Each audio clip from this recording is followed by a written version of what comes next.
Hello दोस्तों। Exams का time आते ही इतने सारे नोबेल पुरस्कार विजेताओं के नाम याद रखना मतलब सिर दर्द हो जाता है ना। पर अब टेंशन लेने की कोई बात नहीं। आज हम ना सिर्फ 2025 के विनर्स के बारे में जानेंगे, बल्कि कुछ ऐसी जबरदस्त ट्रिक्स भी सीखेंगे जिनसे ये नाम आपको हमेशा के लिए याद हो जाएंगे। तो चलिए इन नामों और मजेदार ट्रिक्स की दुनिया में उतरने से पहले जरा एक नजर इस बड़े अवार्ड की हिस्ट्री पर डाल लेते हैं। आखिर ये सब शुरू कैसे हुआ था? तो देखिए, इसकी कहानी 19वीं सदी के बिल्कुल आखिरी सालों में शुरू होती है और इसके पीछे की कहानी भी मतलब काफी दिलचस्प है। जैसा कि आप देख सकते हैं, नोबेल प्राइज की शुरुआत हुई 1895 में, जब अल्फ्रेड नोबेल ने अपनी वसीयत में अपनी सारी दौलत इंसानियत की भलाई के लिए दान कर दी। पहले अवार्ड्स 1901 में दिए गए और फिर काफी समय बाद 1968 में इकोनॉमिक्स यानी अर्थशास्त्र को भी इस लिस्ट में शामिल कर लिया गया।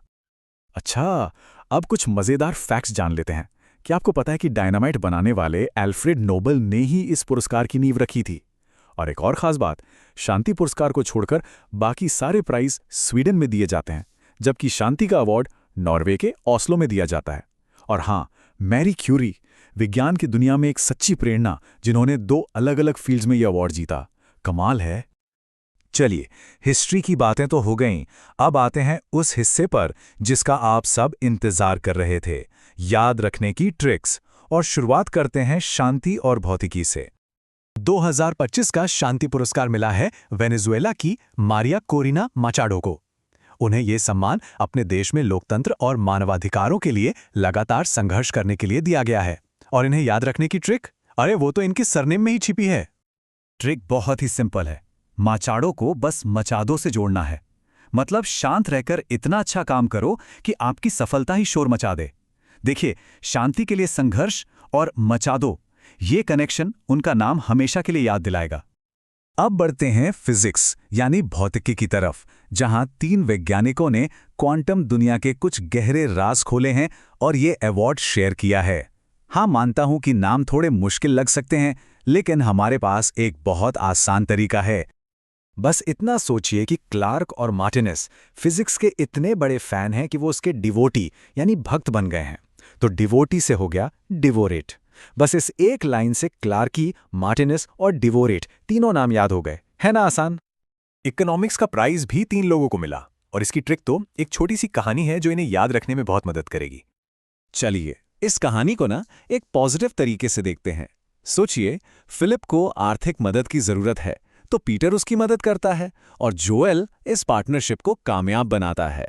ये छोटी सी कहानी फिलिप एगियन, पीटर हॉविट और जोएल मोकीर को एक अच्छे तरीके से जोड़ती है, जो उनके इकोनॉमिक डेवलपमेंट के काम से भी मेल खाता है। अब बात करते हैं मेडिसिन यानी चिकित्सा की, एक ऐसा फील्ड जो हम सबकी जिंदगी से जुड़ा हुआ है। इस साल 3 वैज्ञानिकों ने हमारे इम्यून सिस्टम की गुत्थियों को सुलझाने के लिए ये पुरस्कार जीता है। विजेता हैं मैरी ब्रैंको, फ्रेड रैम्सडेल और शिमोन साकागुची। इन्होंने पेरिफेरल इम्यून सिस्टम पर काम किया है। और हाँ, इनको याद रखने की ट्रिक भी एक छोटी लेकिन बहुत यादगार कहानी पर बेस्ड है। बस ये एक लाइन याद रखिए, शिमो बर्न हुई और राम ने उसे दवाई दी। यहाँ शिमो से साकागुची, बर्न से ब्रैंको और रैम्सडेल का नाम जुड़ जाता है और दवाई का जिक्र इसे सीधे सीधे मेडिसिन के फील्ड से जोड़ देता है। कितना सिंपल है। और अब आखिर में बात करते हैं साहित्य के जादू और रसायन विज्ञान यानी केमिस्ट्री की दुनिया की। साहित्य का पुरस्कार हंगरी के लाज़्लो क्रास्नहोरकाय को मिला है। वो अपने गहरे और दार्शनिक नॉवेल्स के लिए जाने जाते हैं, जो अक्सर समाज के अंधेरे कोनों को दिखाते हैं। इसी वजह से उन्हें सर्वनाश के स्वामी यानी द मास्टर ऑफ अपोकैलिप्स भी कहा जाता है। सच कहूं तो ये निकनेम ही उन्हें याद रखने का एक शानदार तरीका है। और सबसे आखिर में केमिस्ट्री। यहाँ 3 वैज्ञानिकों ने मेटल ऑर्गेनिक फ्रेमवर्क को डेवलप करके नए नए मटेरियल्स बनाने की दुनिया में क्रांति ला दी है। चलिए देखते हैं कि इनके नाम कैसे याद रखें। अच्छा, ये आखिरी ट्रिक थोड़ी मजेदार है। बस कल्पना कीजिए कि कोई कह रहा है, ओमा, रिचर्ड को एक किटुए ने काट लिया। यहाँ ओमा से ओमार, रिचर्ड से रॉबसन और किटुए से किटागावा याद रहता है। और कीड़े के काटने से जो एसिड निकलता है वो हमें सीधे केमिस्ट्री से जोड़ता है ना कमाल की ट्रिक? तो ये थी कुछ आसान और मजेदार ट्रिक्स जिनसे 2025 के नोबेल पुरस्कार विजेता अब आपको हमेशा याद रहेंगे।